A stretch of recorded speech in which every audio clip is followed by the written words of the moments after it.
rain, wind, lightning, and hail. Spring in Michigan can mean severe weather. And Fox 17 meteorologists are here to keep you safe in the next big storm, no matter where you are. Plan for it. A Fox 17 severe weather presentation.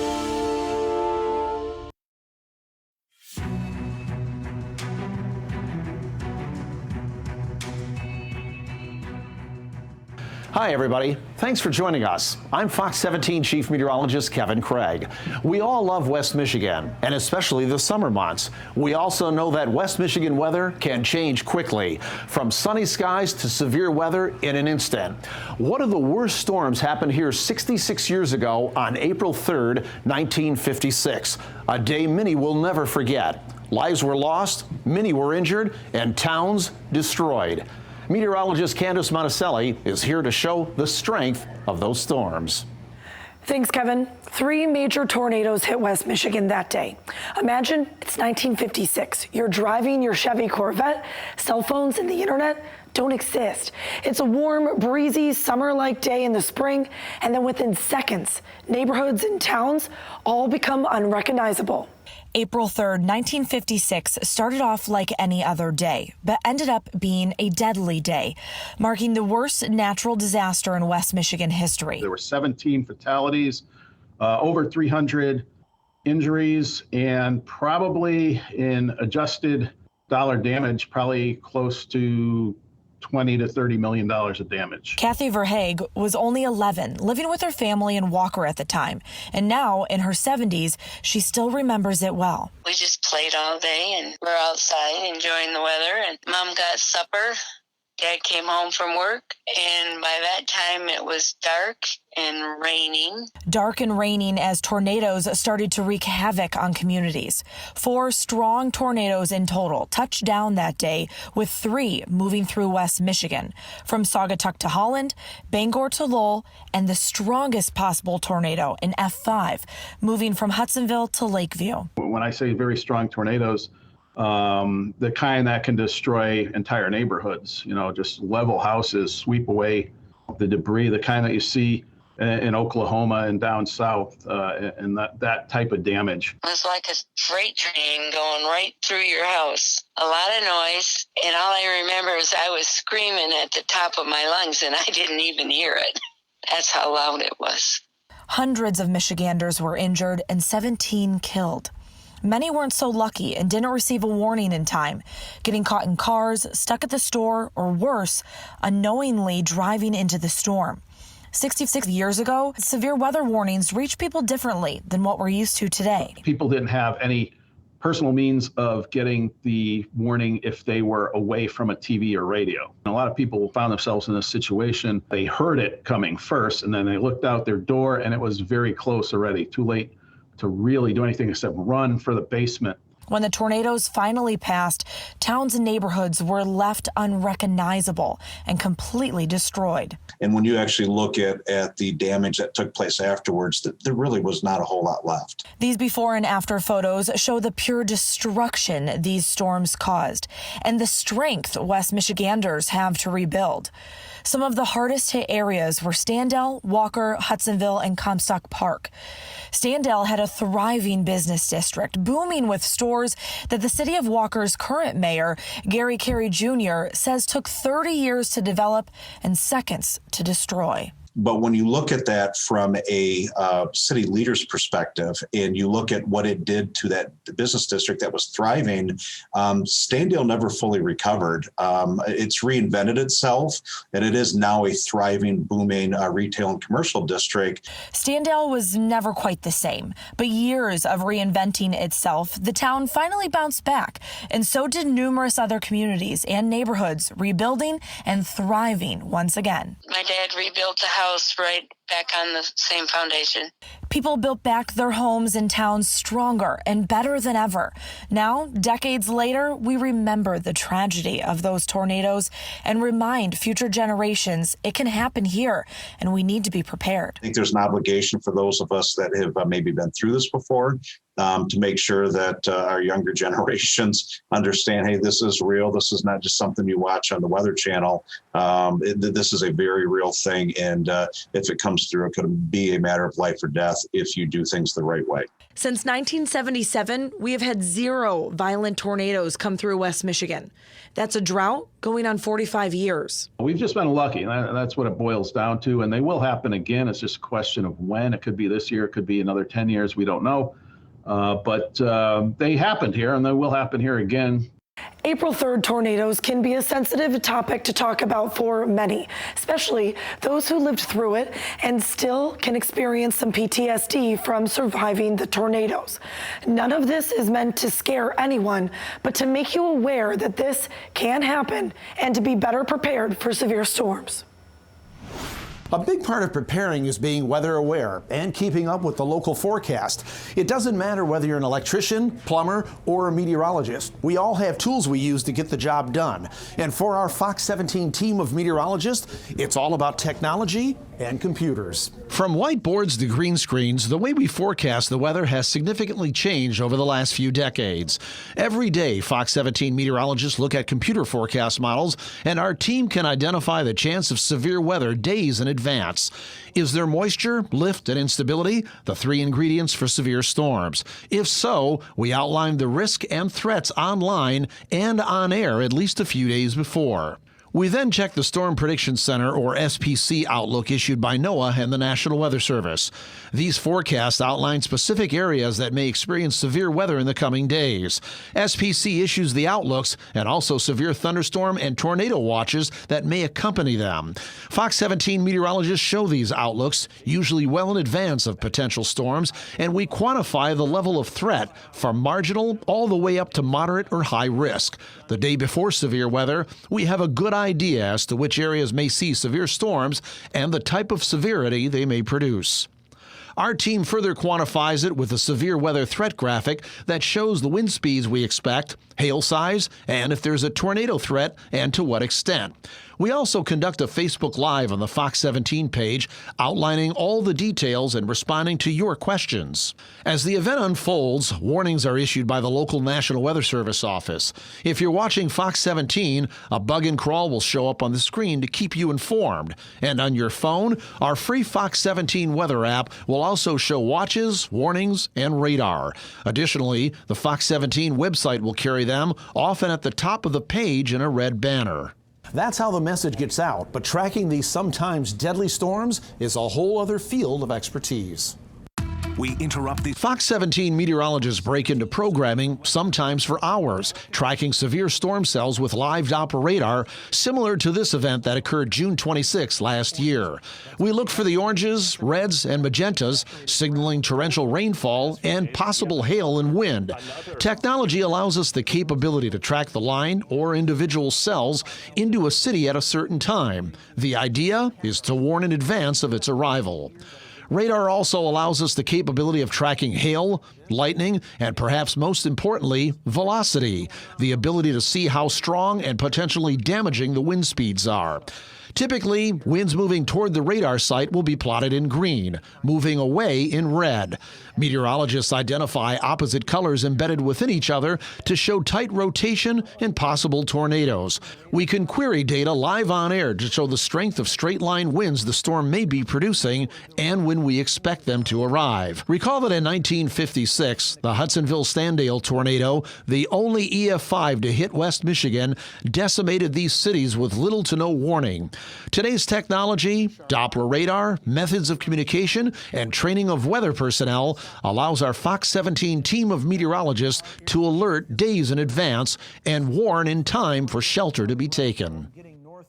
Well, severe storms come with strong, damaging winds, but each storm can have a different kind of winds, whether it's a microburst, straight line winds, or even tornadoes. So let's start off by taking a look at a microburst. First, you have to have an active thunderstorm where you get a sudden burst of strong winds. And what happens is you start to get a strong downdraft that's rushed to the ground. Basically, you have a large column of air that races down to the surface and speeds up as it gets closer to the ground. Now, once that air hits the ground, it is forced outward in all different directions and in that singular direction, kind of like a fan. Now, those winds can travel up to 2 miles, with winds over 100 miles per hour being as strong as an EF1 tornado. Now, when you compare microburst to straight line winds or even tornadoes, you have to look at the damage that's left behind. Now, straight line winds come from storms with no rotation, while tornadoes, of course, have violent rotating winds. The damage from straight line winds and microburst, they're pretty similar, basically the same, as they push out in all the same direction, knocking over a group of trees, all in that same path, while tornadoes, they'll leave behind a more sporadic pattern of destruction, leaving trees knocked down over in different directions or even bark twisted off. So no matter what kind of winds or storms we are expecting, they can be pretty significant, causing some damage. Only 2 criteria are used to gauge whether a storm is severe. 1, if radar is indicating the possibility of 1-inch size hail or larger, the National Weather Service will issue a severe thunderstorm warning. And 2, if radar indicates wind speeds of 58 miles per hour or greater. Hail can occur in a variety of sizes. Some hailstones can be baseball size, while others pea size. In Michigan, typically our largest is 1 3/4 inches or golf ball size. The larger the size, the faster it falls to the surface, where anything from roof and siding damage to broken windows can occur. Severe storms can also generate damaging winds, straight line, tornadic, and downburst winds, which are all powerful enough to tear off roofs, destroy homes, or uproot trees. While tornadic winds are usually the strongest and most destructive, straight line wind gusts can do plenty of damage as well. Think back to May 31st, 1998, when a wall of 130-mile-per-hour winds slammed the lakeshore and migrated inland to Grand Rapids in just minutes. Known as a derecho, these winds were as strong as an EF2 tornado. Severe storms have a tendency to produce torrential rainfall in a short amount of time. Meteorologists refer to this as flash flooding. It's the #1 cause of weather-related deaths each year in the U.S., about 200. And of those, more than half are vehicle-related. The National Weather Service has a safety motto that simply says, "Turn around, don't drown." We've put together some safety tips to help keep you safe. This seems obvious, but try to avoid areas that typically flood. These tend to be near rivers and low-lying areas. Even if it's not flooded yet, it can change quickly. Don't drive over a flooded bridge or road, since there's no way to tell how deep the water is. It only takes 12 to 18 inches of water to float most vehicles, including vans and SUVs. Don't walk or wade across a flooded river or stream. Just 6 inches of fast-moving water can knock you off your feet. Plus, you don't know what might be hidden in the water. And never play around storm drains or in flooded areas. And heavy rains often come with lightning, one of the most dangerous parts of a thunderstorm. But there's plenty of things you can do indoors and outdoors to plan for it. There are nearly 25 million cloud-to-ground lightning strikes every year. Bolts can be nearly 5 times hotter than the surface of the sun. It's essentially like an enlarged static electricity per se, but it's a discharge of tens of thousands of volts of electricity in a very short amount of time, and you're not going to get any notice when you're going to get struck. On average, lightning kills 20 people each year in the United States while injuring hundreds more, all of which occur to people who are outdoors and exposed to nature. So the first thing I would say is if you see it, you want to flee it, and if you hear it, you should fear it, because lightning is close enough to strike you, even if you're under blue sky, whether you can hear it or not. So it's very important to get inside, get indoors, and take shelter from lightning. Thunderstorms are most likely to develop in the afternoon, so it's better to plan outdoor activities in the morning hours if possible. If you absolutely can't get indoors, be sure to avoid large trees and power line poles, as lightning tends to strike taller objects. Stay away from large bodies of water as well, because water is a great conductor of electricity. That is a myth. Lightning can strike the same place twice, and often does. The best way to avoid getting struck by lightning is to follow the rule: if thunder roars, get indoors. Be sure to wait 30 minutes after the last roar of thunder is heard before returning outside. Thanks, Reese. Still ahead, we're talking tornado safety. Whether you're indoors or out, there are important tips to stay protected in severe weather. Plus, what you should have ready if you're at risk of losing power. Stay with us.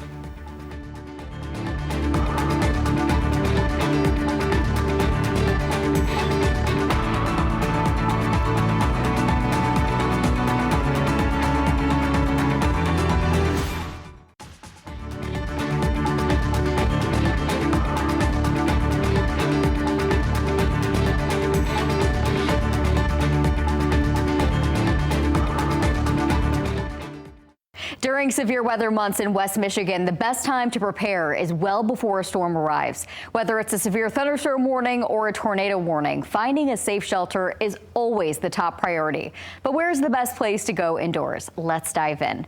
First, let's talk about what to do in a severe thunderstorm warning. If a severe thunderstorm warning is issued in your area, that means that damaging wind gusts and hail are possible. You'll want to find a location in your home away from the windows. But during a tornado warning, where you are in your home is critical.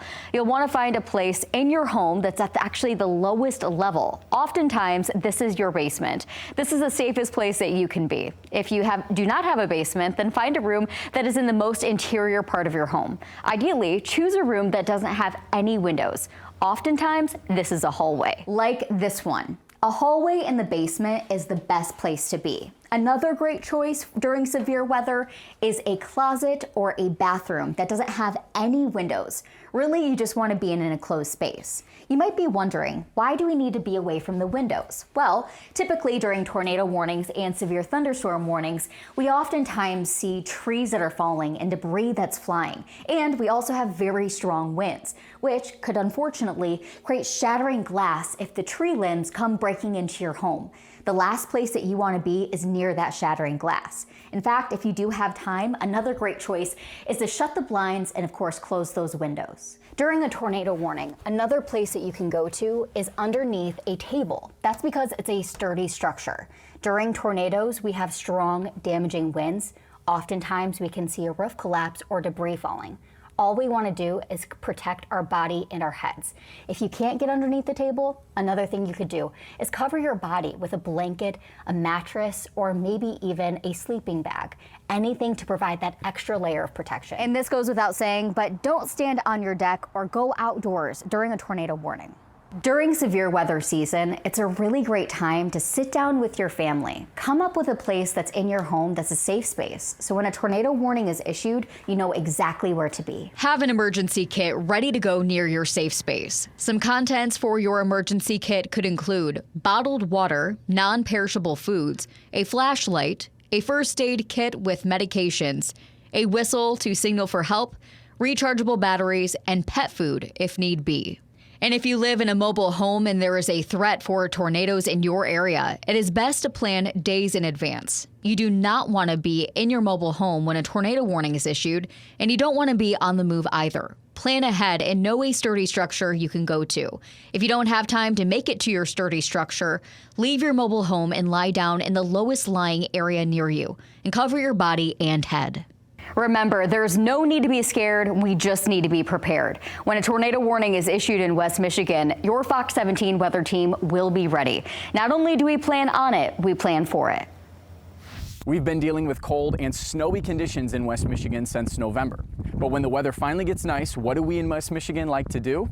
We like to hike the hundreds of trails, go float down rivers, or go to beaches to tan on. But the warmer weather also brings the potential for some severe storms. So what do you need to know in the event of a severe storm or tornado when you're outside? Know before you go. So if you have the forecast in your hand before you go to the beach that day, knowing that there's potential for severe weather might be a good day to change your plans and go another day. You heard him say it. Know before you go. Jim Masco, the warnings coordinator with the National Weather Service in Grand Rapids, says it's important to receive real-time data on your phone. And with the Fox 17 weather app's live radar and forecast, you're already ahead of the storm. But if you receive an unexpected alert, where can you go for safety? What we normally would do is refer our campers or day users into our toilet shower buildings in the campgrounds, and then the day use buildings within the day use areas, mainly because those are normally a cinder block structure, well built, and should be able to withstand most winds. Patrick Whalen, the acting Plainwell District Supervisor, says all state parks in West Michigan have brick buildings for bathrooms or showers visitors can use for shelter in case of an emergency. In fact, Yankee Springs Recreational Area, Warren Dunes State Park, Grand Haven State Park, Fort Custer Recreational Area, and Holland State Park are all certified storm ready. That means not only do they have buildings for you to shelter in, they have sirens, weather radios, and community seminars to keep you informed and get to safety as quickly as possible. If you're driving during a storm, the National Weather Service says being inside your vehicle during severe weather or tornadoes is one of the worst places to be because of how strong those winds can get. In the event of a tornado, do not try to outrun the storm. Stop your car, get out, and seek shelter in a ditch or low spot on the ground while protecting your head as best you can. If possible, avoid areas with many trees and power lines. And when the storm passes, stay clear of debris and downed power lines. You need to avoid those, stay 25 feet away, and assume they're live. Especially in gusty conditions, once you get to the 50 miles an hour range, that's when you can see trees, especially if it's raining and the soil's wet, that's when you can see trees uprooted or come over onto power lines. That's when you might see power poles if they are older or a little weaker. If you see downed power lines, call 911 first, then report the incident to Consumers Energy or your local power company. It's inconvenient to lose power, but it can be made easier if you have a plan. Yeah, up next, what to have in your power outage kit, plus another thing to add to your checklist you might not think of. When severe weather strikes, one of the top questions we receive here at Fox 17 is, will I lose my power? Between being without running water, having issues keeping food chilled, and even not being able to charge our devices, being without electricity can cause West Michiganders a list of challenges. The best way to combat that issue is by having a plan. Number one, have an emergency kit. Emergency kit can include water, canned food, a can opener, having a battery-powered radio, extra batteries, a flashlight, blankets, especially if it's going to be a little bit cooler. Especially in severe weather, updates on the latest storm track can be essential. Using phones and computers are oftentimes the best way to stay updated. Keeping those devices charged with rechargeable batteries will provide you a way to stay informed. And when it comes to generators, safety is key. Our number one priority in a storm is making sure everyone stays safe. And generators, if used improperly, they can create hazardous levels of carbon monoxide, which can be potentially deadly. So if you're using a generator, we ask that you keep it 20 feet away from any enclosed spaces. Go through your home and make sure you know how to operate machinery if need be. At the same time, make sure you know how to use your garage door opener manually. If you lose power, that's something you don't really think about until you can't get in or out of your garage. For more information on what to do in a power outage, ways to prepare, and how to keep your electronic devices safe, visit consumersenergy.com/outage. You're also able to sign up for outage alerts and see when your power will be restored. Well, of course, when your power goes out, one of the first things you think of is the refrigerator. Will the electricity come back on before everything inside goes bad? Well, we checked in with the Kent County Health Department for some answers. And it all boiled down to one phrase: when in doubt, throw it out. Rachel Senning says she knows throwing out food is expensive, but if there's any possibility that something in there might make you sick, it's better to throw it away rather than risk foodborne illness. And 2 words: timing and temperature are key.